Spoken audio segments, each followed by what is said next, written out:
Good evening, everyone, and welcome to our live coverage of the latest mission from Cape Canaveral Space Force Station. I'm Will Robinson Smith, and I'll be providing our commentary for the duration of this coverage. We are broadcasting, as we always do, from the Spaceflight Now News Bureau here at NASA's Kennedy Space Center. Our Spaceflight Now editor, Stephen Young, is running the technical operations of the broadcast. Our photography team is out and about getting ready to work. Adam Bernstein is preparing to track the rocket and do some still photography. And Michael Kane also doing some still photography as well from over on the Cape side. If you're not already following the fellows on X, you can find them at their handles here on your screen. Adam is at ABurnNYC, Michael Kane at MD Kane Jr. And while you're there, if you're not already following us, you can follow Spaceflight Now simply at Spaceflight Now.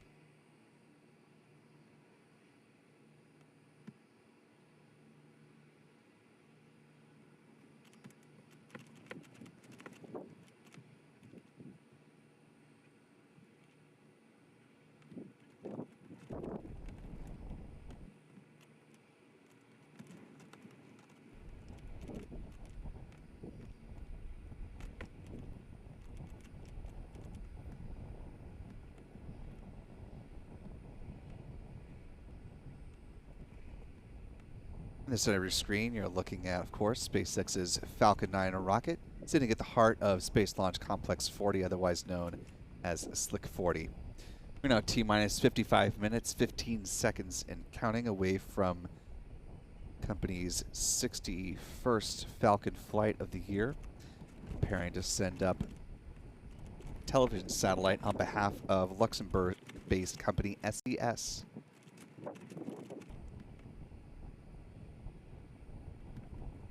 This is poised to be the first of potentially two Falcon flights of the evening. Of course, you got the one here that you see on your screen, and coming up later on tonight from California, SpaceX will endeavor to launch the Starlink 9-1 mission. We'll lift off from Space Launch Complex 4 East, Slick 4E, over at Vandenberg Space Force Base. Teaser liftoff for that mission, currently targeting 8:40 p.m. Eastern, 8:40 p.m. Pacific, 11:40 Eastern, 0340 UTC for our friends joining around the world. Coming back here to Florida, though, the Falcon 9 rocket here set to lift off just about the end of the launch window today for SpaceX. They are targeting a T0 liftoff for this Falcon 9 rocket at 8:23 p.m. Eastern. 0023 UTC for our friends around the world. Of course, if you've been checking on the progress of the rocket over on our 24-hour streaming channel as Launchpad Live, you may have noticed it has been and continues to be a fairly cloudy day here in the Sunshine State on Florida's Space Coast. Of course, there's quite a bit of tropical activity starting to kick up. The majority of that is closer to the east coast of Mexico. However, as you may recall from last week and continuing on to this week, we've also been dealing with our fair share of afternoon thunderstorm activity that trails on into the evening, and that's leaving some lingering clouds.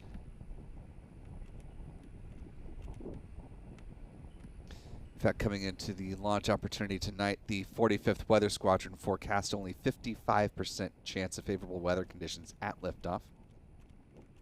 Some of the items that they were tracking include the liftoff winds, the cumulus cloud rule, as well as the lightning rule as potential constraints to launch tonight. Fortunately, we've started to see the clouds start to thin out a little bit. The wind has also dropped down quite noticeably.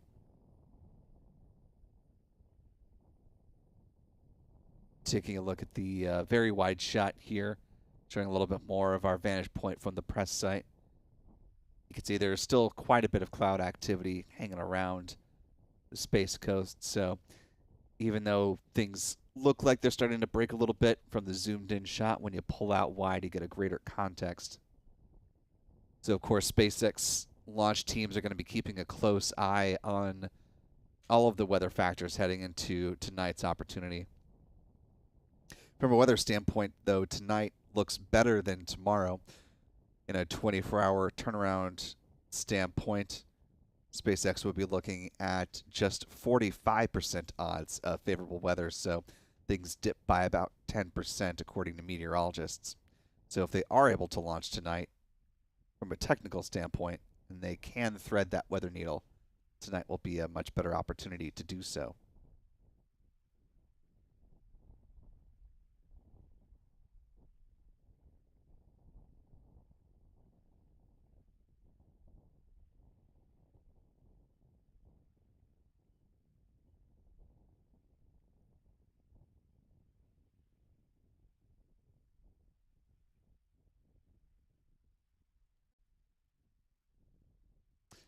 Taking a look at the live chat, I want to thank the more than 2,100 of you that are joining with us as we begin our live coverage this evening. If you haven't already, be sure to hit that like button. Lets the YouTube algorithm do its thing and let them know that folks are engaged here, and we'll bring a little bit more eyeballs to the broadcast tonight. We would certainly appreciate that. Also want to give a shout to our wonderful moderators in the live chat, working hard to make sure our community stays nice and polite and courteous to one another. We can have robust conversations about this mission, upcoming missions, and a whole host of other things going on in your lives and in the realm of spaceflight.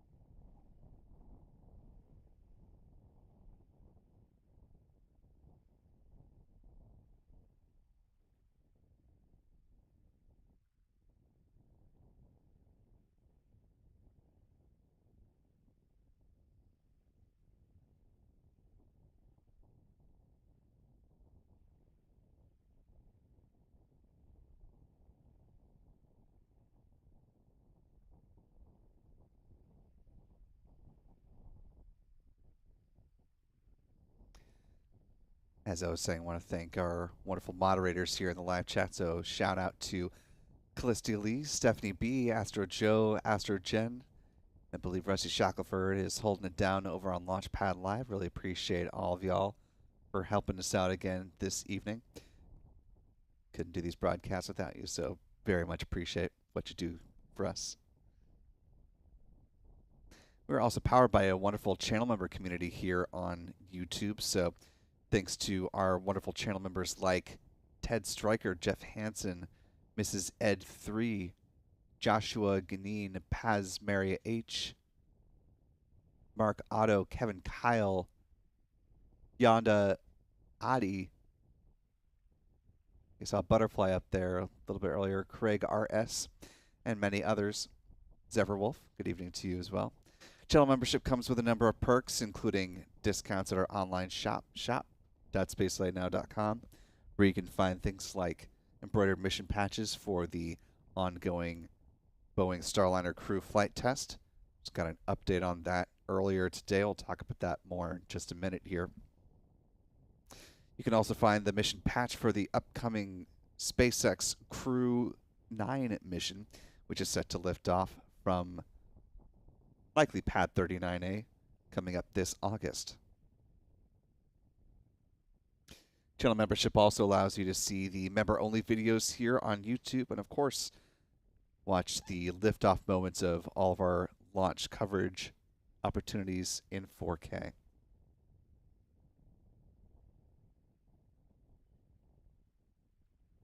Currently T-minus 47 minutes, 32 seconds and counting.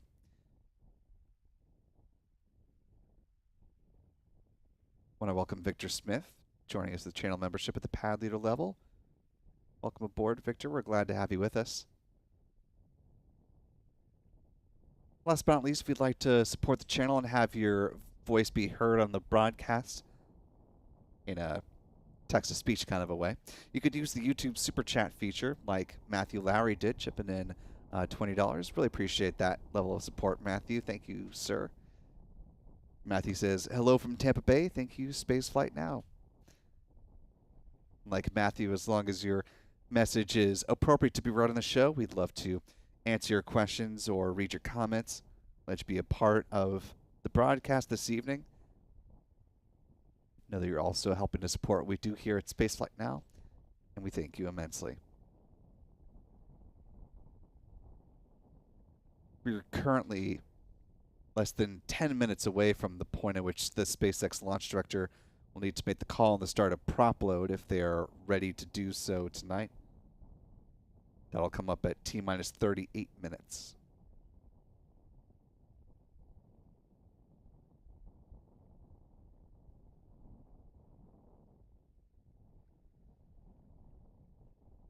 We will continue to talk about the weather as we continue to roll along, which I know sounds like a boring opportunity for elevator chat, but exceedingly relevant for any launch, especially when we get into the summer months here and hurricane season is a factor and the weather becomes a little more finicky, let's say.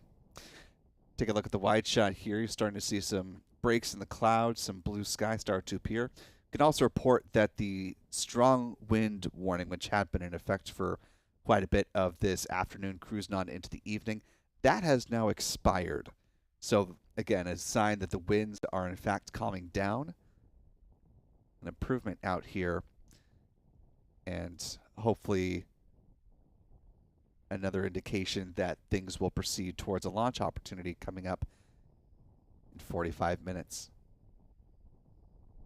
I want to thank a few folks for your generosity tonight as well. Thanks to Callistia Lee for gifting 5 Spaceflight Now memberships. Thank you so much, Callistia. Also, thanks to Psychonaut69 for gifting 2 Spaceflight Now memberships. Markata for gifting 10 in his own right as well. So thanks to all of you for that. And if you are now one of our newest 17 channel members, be sure to thank Callistia, Psychonaut, or Mark in the live chat if you haven't already done so. And we hope you stick around. I want to thank Josh King for being a channel member at the pad leader level for now 20 months. Thanks for sticking with us, Josh. And Josh says, hello, Will, mods. And Spaceflight Now rocks. Thanks for the kind words, Josh. Always good to see you. And a welcome to Beverly Knuckles for joining us with channel membership as well at the pad leader level. Welcome, Beverly. Glad to have you part of our little family here.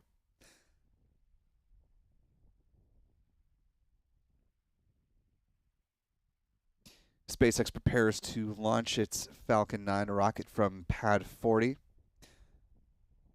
It's running its countdown from the Hangar X site over at the Roberts Road facility here at NASA's Kennedy Space Center. It's a facility where they refurbish their Falcon boosters and prepare them for future flights, as is the case with this mission.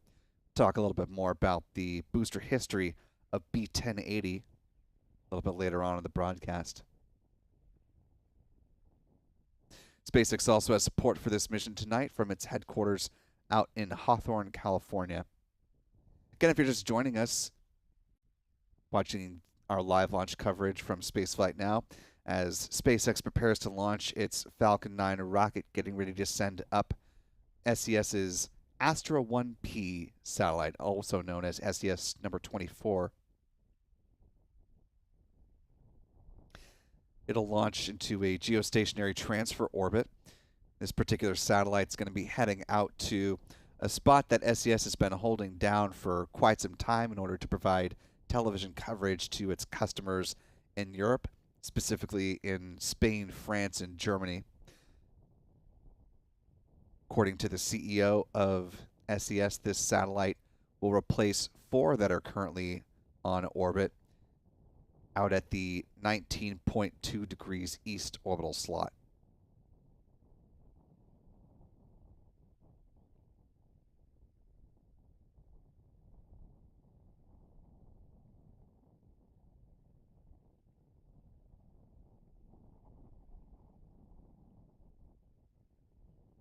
Currently T-minus 42 minutes, 10 seconds and counting. Let's go ahead and step through the countdown timeline that we're anticipating as SpaceX looking to launch this Falcon 9 rocket about 42 minutes from now. First milestone we're looking for, of course, is the point at which SpaceX launch director will make the call on the start of prop load. That'll determine if we're moving forward or if we're not. If SpaceX feels like it's ready to begin with propellant load, that process begins at the T-minus 35-minute mark with a couple of different events. Loading of RP-1 on both the first and second stages of the Falcon 9 rocket. At the same time, liquid oxygen is loaded on board the Falcon 9's first stage. T-minus 16 minutes, second stage LOX load begins. Before that, we'll see the so-called big vent from the strong back. Happens as the feed lines are being chilled. That comes about around T-minus 20 minutes and 20 seconds or so. T-minus 7 minutes, the chill down of the 9 Merlin 1D engines gets underway. The process involves flowing a small amount of liquid oxygen through the plumbing and turbo pumps. Protects the engines from the risk of thermal shock and damage during the startup sequence. About 6 minutes before liftoff, the first stage kerosene tank should be full. Then at T-minus 4.5 minutes, the strong back retract sequence begins. It starts with the clamp arms underneath the payload fairings opening up, and then the transporter erector, the strong back, will recline about 1.5 degrees away from the Falcon 9 rocket. It stays in that position until liftoff, at which point it pulls back in a much more rapid fashion to clear the way for the vertical climb of the Falcon 9. About 3 minutes out, the first stage liquid oxygen tank should be full. T-minus 2 minutes, second stage LOX load is complete, at which point the Falcon 9 is fully loaded with 1 million pounds of propellant. In the final 60 seconds, control of the countdown is handed over from the ground sequencer to the Falcon 9's onboard flight computers. The propellant tanks are brought up to flight pressure. SpaceX launch director will give their go for liftoff at 45 seconds out. The engine ignition command is issued at T-minus 3 seconds. If all 9 engines ignite and are healthy, the flight computer will give the command for the hold down clamps to release the Falcon 9 for T0 liftoff, which is currently targeting for 8:23 p.m. Eastern, 00:23 UTC, or T-minus 39 minutes, 36 seconds.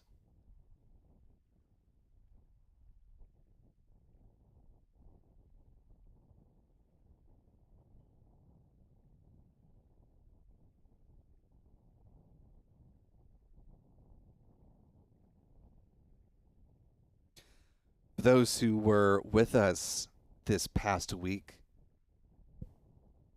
SpaceX had a little bit of issue launching their most recent Falcon 9 rocket that was attempting to send up the Starlink 10-2 mission. You may recall we got right down to the point of engine ignition before SpaceX had a rare moment where, after the engines had begun to ignite, called a scrub, SpaceX said that there was an issue, without elaborating, that they did need to work through.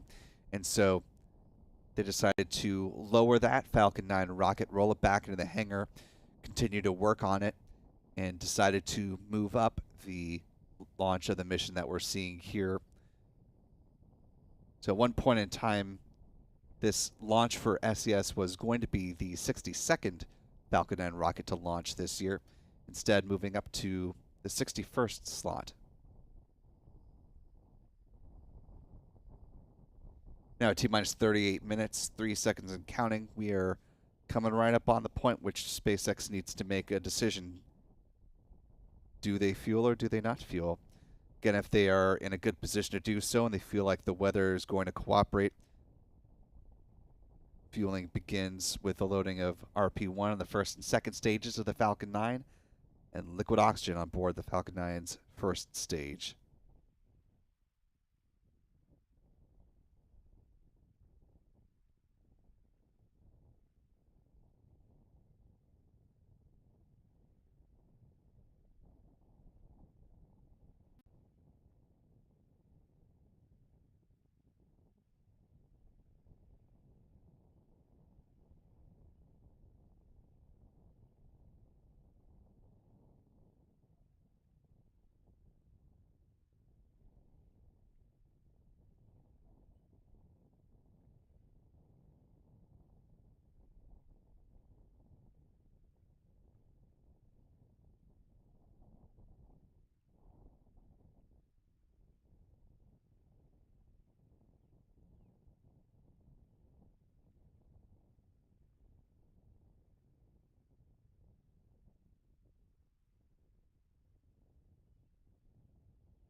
We're now T-minus 35 minutes, 54 seconds and counting. Just taking a look at the live chat, I see the cat has been let out of the bag, and yes, it is in fact my birthday today. So here's hoping one of, or if not both of these SpaceX candles get lit today. Be a wonderful way to kick off the week.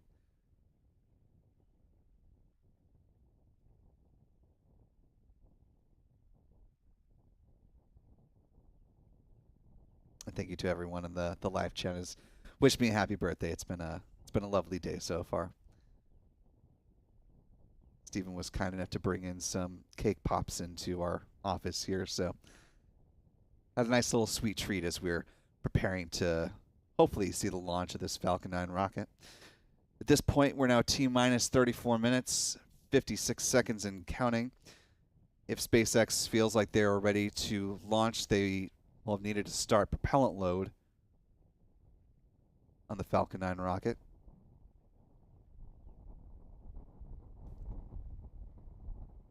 So we're waiting for confirmation from SpaceX themselves.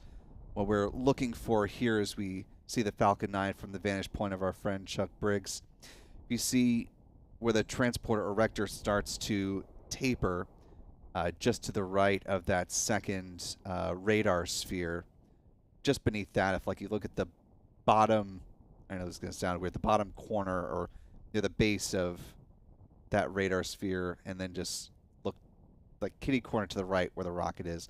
Right about that spot is where we normally start to see a little bit of vapor as the super cold liquid oxygen started to be loaded on board the Falcon 9 first stage. So that'll be a visual sign of fueling getting underway that we'll keep our eyes out for as we await further word from SpaceX.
Taking a look at the Falcon 9 from our vantage point here at the press site, now T-minus 32 minutes, 7 seconds and counting.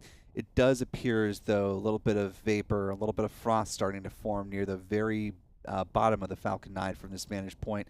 You see just above the tree line there if you look at the lowest point of the rocket that we can see from this angle. We're keeping our camera a little bit lower today just because it has been so windy. See a little bit more prominently in this view here, though. So it does appear as though SpaceX is, in fact, fueling its Falcon 9 rocket, which means they are going to make a run at it for a launch of SES's Astra 1P. Taking a much more zoomed-in shot from our friend Chuck Briggs, you can see that frost ring and the vapor much more clearly here in this vantage point. Thanks, Chuck.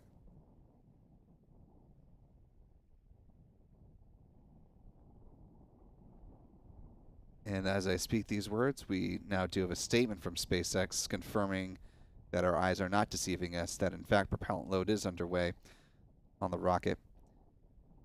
And they note, as we've been talking about the weather, they say, quote, teams are continuing to monitor winds. So while the wind speed has been diminishing from its highs earlier today, they're continuing to watch, of course, the ground winds here as well as the upper level winds. 45th Weather Squadron, coming into today's launch opportunity, was tracking the upper level wind shear between low and moderate levels. That's for today. If they do need to pivot to a backup opportunity tomorrow, the booster recovery weather also deteriorates, going into the low to moderate conditions as well.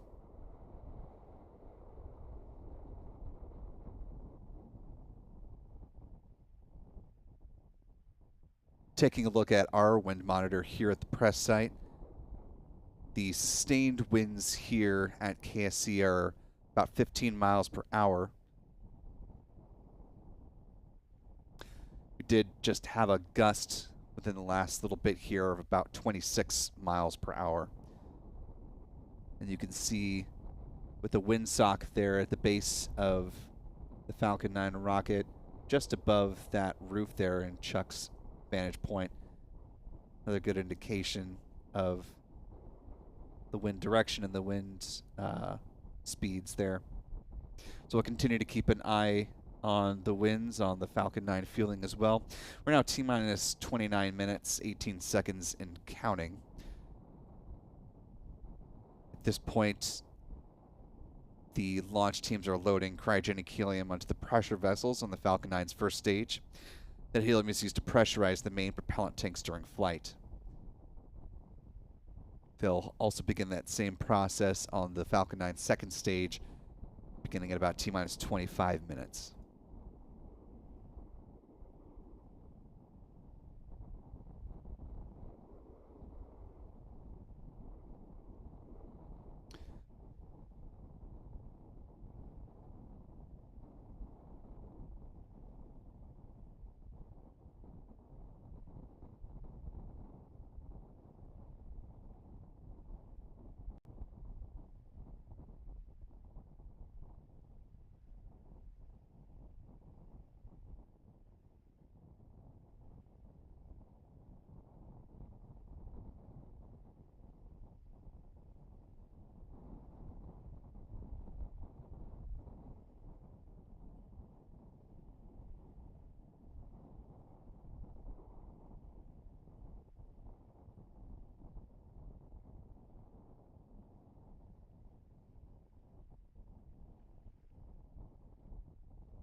We're now T-minus 26 minutes, 44 seconds and counting. Taking a look at the live chat, want to thank the more than 5,000 of you that are watching with us live. If you haven't already, be sure to hit that like button to allow some more folks to find their way into our live coverage.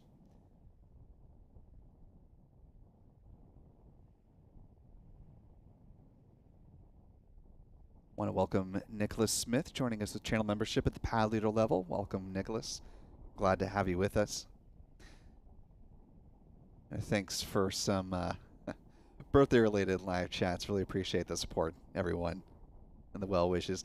Callistia Lee with the $20 super chat. Thank you, Callistia. Says, happiest of birthdays, Will. Hope you've had a great day in spite of the rain. Fortunately, I've been able to be inside and dodge quite a bit of it, so thankfully the worst of it has just been on the drive up here to the press site.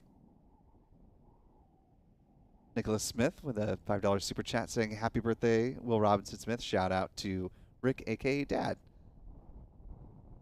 Hello, Rick. Paz Mary H also with happy birthday wishes. Thank you, Paz, saying, close your eyes, wish granted. Well, I will wish for what I think we're all hoping for, which is a pair of good Falcon 9 launches tonight. Banana Cakes with a $2 super chat. Thank you, Banana Cakes. Also wishing a happy birthday. And Greg Jazz Jr. saying my birthday was yesterday. Happy belated birthday, Greg. And thanks for the kind thought. We're now T-minus 24 minutes, 56 seconds and counting. This particular Falcon 9 rocket is going to be heading due east. We're talking about a launch to geostationary transfer orbit. So let's go ahead and show you what that looks like on our trajectory map here. Falcon 9 rocket, of course, going to be lifting off from Pad 40 here at Cape Canaveral Space Force Station. As I mentioned, flying due east away from Florida Space Coast, with the booster landing out on the drone ship. Just read the instructions. JRTI was rerouted from its previous position. It was originally set to support the launch and booster catching for the Starlink 10-2 mission. As previously mentioned, though, because of the T0 scrub and that rocket being rolled back into the hangar, they then diverted this drone ship out to where it is now in the Atlantic, getting ready to support the booster landing of B-1080 about 8.5 minutes after liftoff.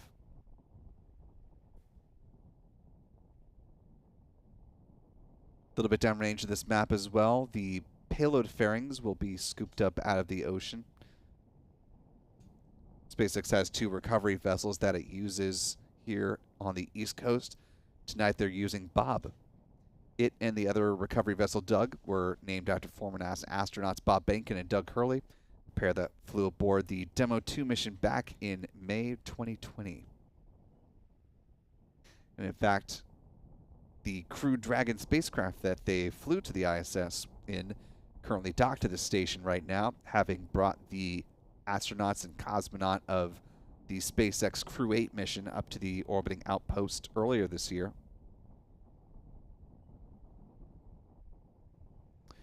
They will conduct a crew handover with the forthcoming quartet of the Crew 9 mission before returning for a splashdown off the coast of Florida in the late August timeframe, weather permitting.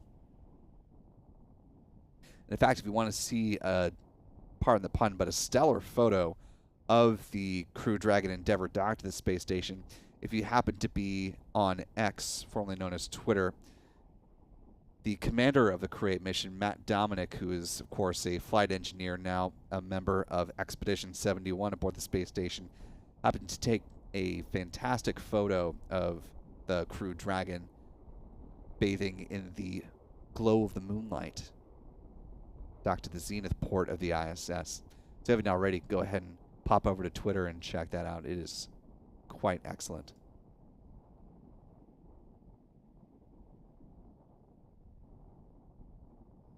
We're now T-minus 21 minutes.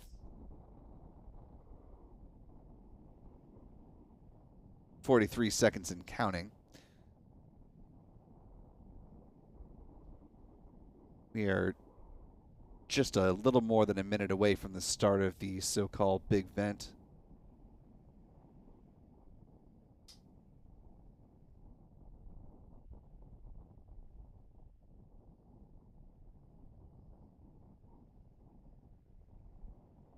Happens as the feed lines are being chilled and prior to second stage launch load. Comes up at about T-minus 20 minutes and 20 seconds.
We're now T-minus 20 minutes, and you can see the big vent now in full swing. This process lasts just about 4 minutes, concludes round about T-minus 16 minutes and 30 seconds.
Now T-minus 18 minutes, 43 seconds and counting.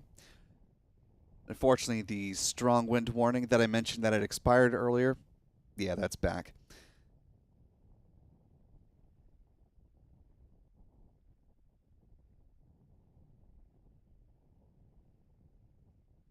Currently seeing winds of 25 knots gusting to 35 knots. As SpaceX mentioned, they will continue to keep an eye on wind conditions as they proceed towards a hopeful liftoff just about 18 minutes from now. Taking a look at the wide view, though, you can see some of the cloud cover is continue to roll on back in as well.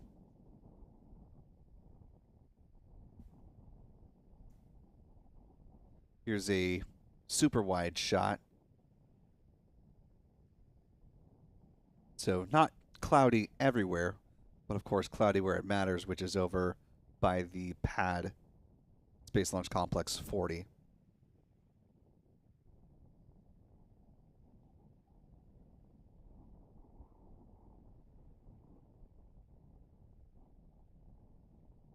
We're now T-minus 17 minutes, 20 seconds and counting.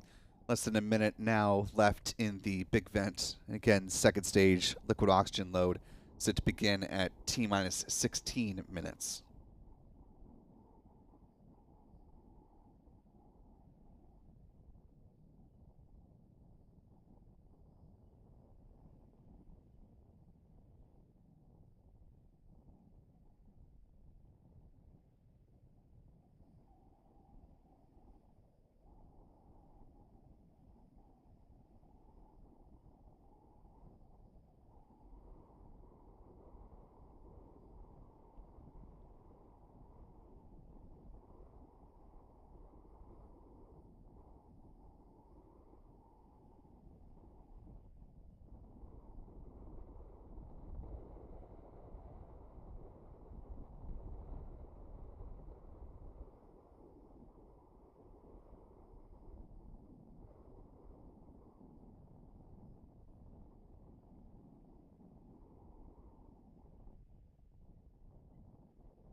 We're now T-minus 13 minutes, 51 seconds and counting. As we continue to step on through this count, first off, I want to thank the more than 8,900 of you that are watching with us live. If you haven't already, be sure to hit that like button to allow some more folks to find their way into our live launch coverage. We've been talking about the Astra 1P mission, getting ready to send up a new television satellite on behalf of Luxembourg-based company SES. Want an idea of what that looks like? Got a little video here courtesy of SES. Some shots of the satellite there in clean room, manufactured by Thales Alenia Space, before it was shipped out here to Cape Canaveral Space Force Station, prepared for launch on board the Falcon 9 rocket.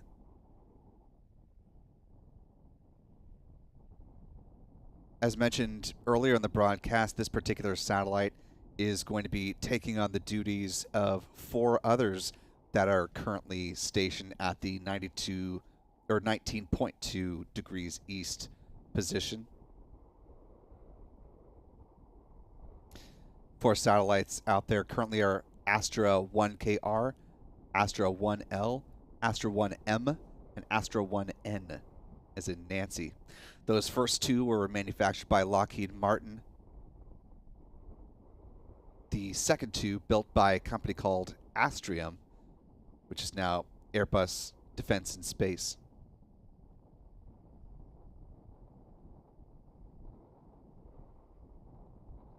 This mission will be the 12th dedicated mission for SES. Their first geostationary mission. Was back in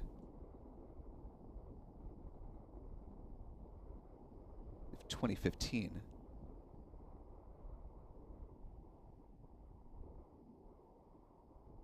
Excuse me, 2013, December 2013.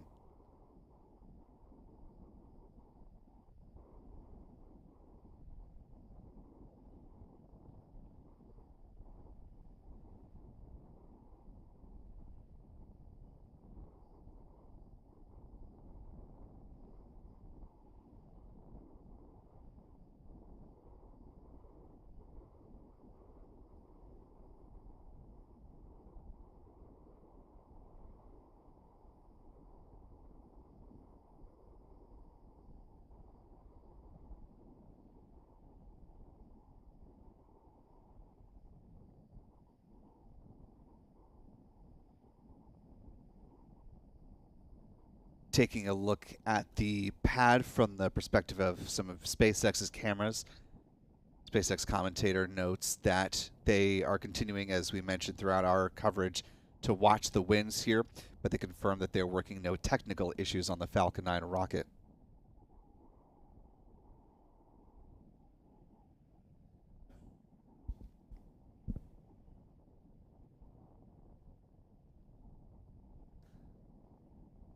Talking about the Falcon 9 rocket, working our way from top to bottom.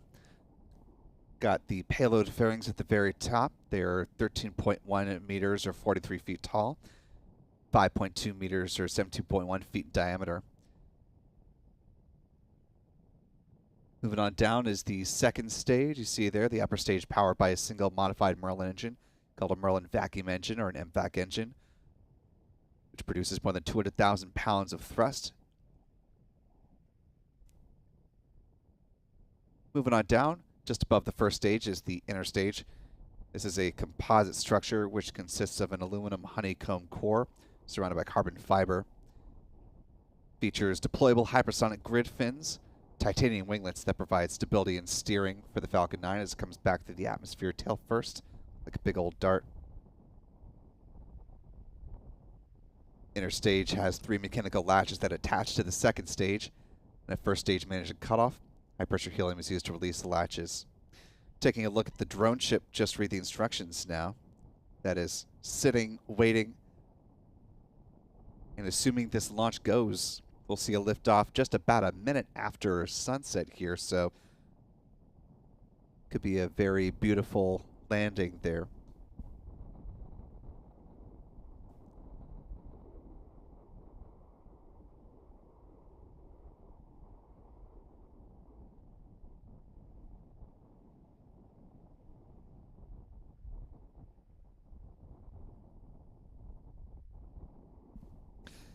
We're continuing to keep our eyes on the winds. Seen a gust just now about 33 miles per hour, so continues to remain blustery here at the press site and around the Space Coast.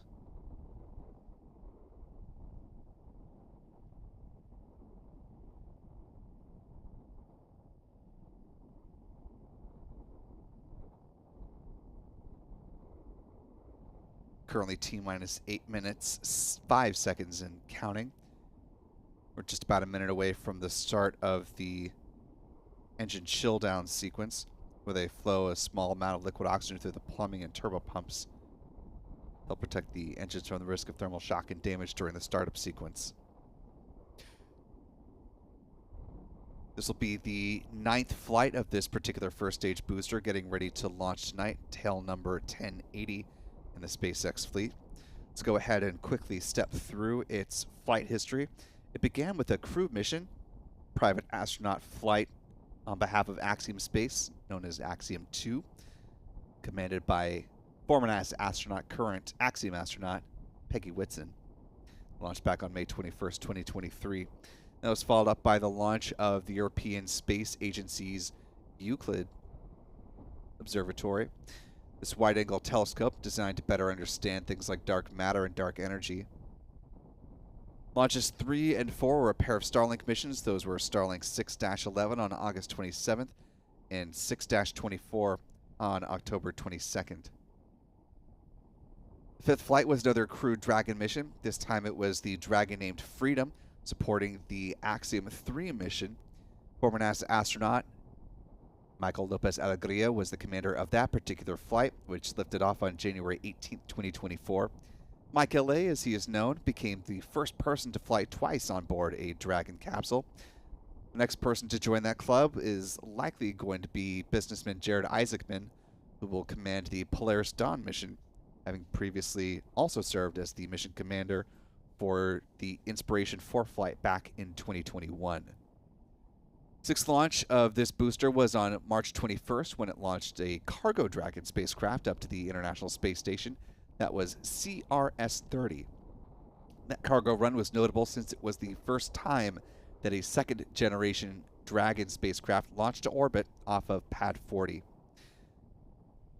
And the most recent launches were both Starlink flights. Starlink 6-52.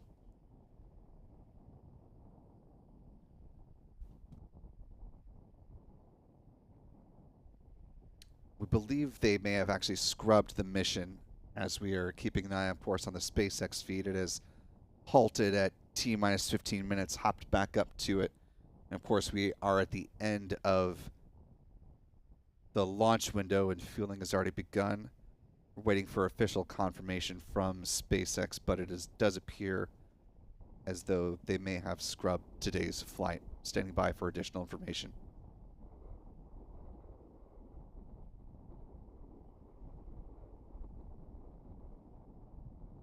While we were in that customer package, we did hear the unfortunate news that due to the winds that we mentioned earlier in the webcast, that we are forced to stand down from today's launch attempt.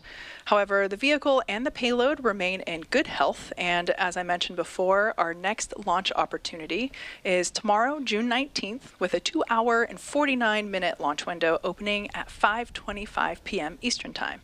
As always, thanks for watching, and we hope to see everyone back here for that next.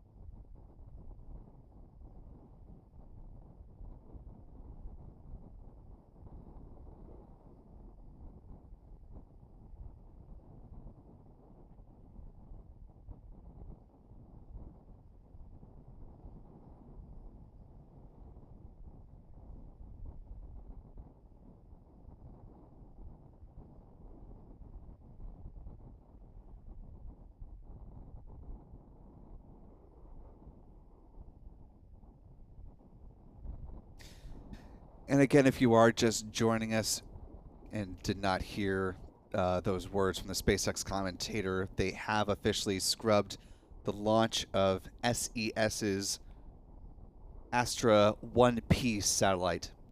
set to head up to geostationary orbit at the 19.2 degrees east position due to, as we mentioned, the persistent winds that have been a factor throughout the day. Fortunately, though, the vehicle and the payload remain in good condition. SpaceX nominally plans to pivot that 24-hour turnaround opportunity with a launch window lasting 2 hours and 49 minutes that opens up tomorrow evening at 5:25 p.m. Eastern. It's 21:25 UTC for our friends joining from around the world. Fortunately, this is not like the scrub that we had on Friday. Again, the vehicle is in perfectly fine condition according to SpaceX, and so they are able to take advantage from a technical standpoint of a launch opportunity and a 24-hour backup. However, as I mentioned earlier in the broadcast, the weather conditions are not more favorable tomorrow. In fact, they are slightly worse.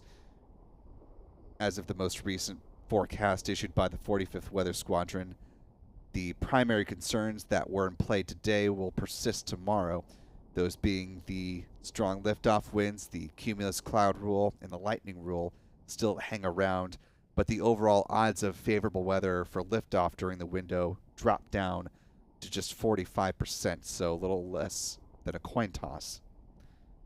That's not to say that they won't be able to find a window of opportunity within their 2-hour and 49-minute window, but the odds are slightly less in their favor. Also worth noting, the upper level wind shear and the booster recovery weather tomorrow in the additional risk criteria column for the 45th Weather Squadron are also tracking in the low to moderate level. In better conditions, you would like to see both of those reading low. Booster recovery weather as a risk criteria for today's launch attempt was tracking at low, so booster weather becomes a factor of play tomorrow as well.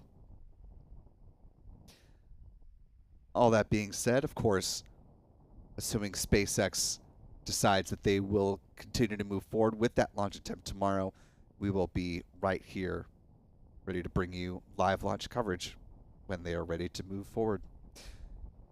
This is, of course, not SpaceX's only launch attempt of the day. They do have the Starlink 9-1 mission that is set to launch from Vandenberg Space Force Base later on tonight. Currently, SpaceX remains targeting a T0 liftoff of that mission at 8:40 p.m. Pacific, 11:40 p.m. Eastern, 0340 UTC for our friends around the globe. And that window lasts until 11:36 p.m. Pacific. So plenty of wiggle room left in California. And fortunately, we're hearing the weather in that part of the Golden State looking much more golden than out here in the Sunshine State, where things are far from sunshiny this evening.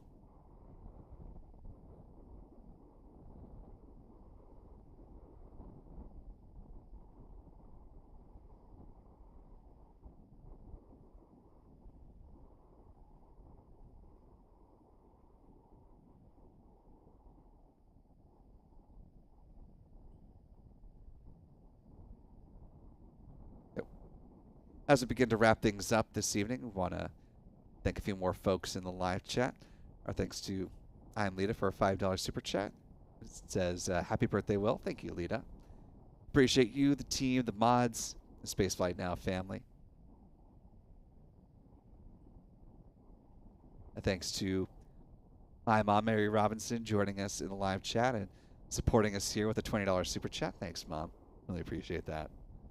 And last but not least, Psychonaut69 with a $2 super chat saying, happy birthday, Will.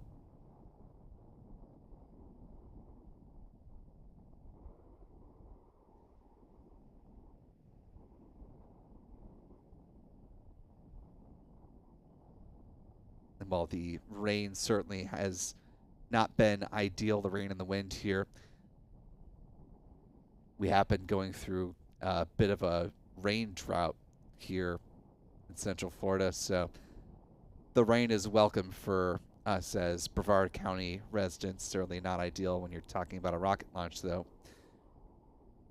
Speaking of droughts, though, SpaceX hoping that the Starlink 9-1 mission can end its launch drought, particularly long stretch for SpaceX, not seen since late last year, back in December. And last time they went about 10 days without a launch. That was between December 8th and December 18th. SpaceX, though, still optimistic even with this gap that they will be able to hit about 148 launches this year, maybe even more. So still pushing forward with their ambitious launch cadence goals this year. So Astra 1P, like Starlink 10-2, will not in fact be the 61st Falcon 9 launch of the day. We will see if Starlink 9-1 can take that slot and bring SpaceX up to tie it with the total number of launches for all of 2022. I want to thank our friends Pete Karstens with Max Q Productions and Chuck Briggs for being ready and on standby to support our coverage and track the rocket. Our thanks as always to our launch photographers as well. You can find the fellas over on their handles at X. Michael Kane at MD Kane Jr., Adam Bernstein at ABurnNYC, and Spaceflight Now simply at Spaceflight Now. Big thanks as well to our wonderful moderators in the live chat. So thanks to Astro Jen, Astro Joe, Stephanie B, Callistia Lee, and Rusty Shackelford. Thanks to all of you. And a tip of the hat to our Spaceflight Now editor, Stephen Young, running the technical operations of the broadcast. Most importantly, thanks to you for wherever you're watching from this afternoon or now cruising on into the evening. Again, one last reminder, we'll be back with the live launch coverage ahead of the Starlink 9-1 mission from Vandenberg. Looking for a liftoff at 8:40 p.m. Pacific, 11:40 p.m. Eastern. So our live coverage will start about 30 minutes before that. You can find the live stream ready and waiting here on YouTube and read a little bit of a preview of that mission over on our website, spaceflightnow.com. For all of us here at Spaceflight Now, I'm Will Robinson Smith. Remember, be good to yourselves, be good to others, and we will see you later on this evening if you are able to stay up and stick around. Till then, bye-bye.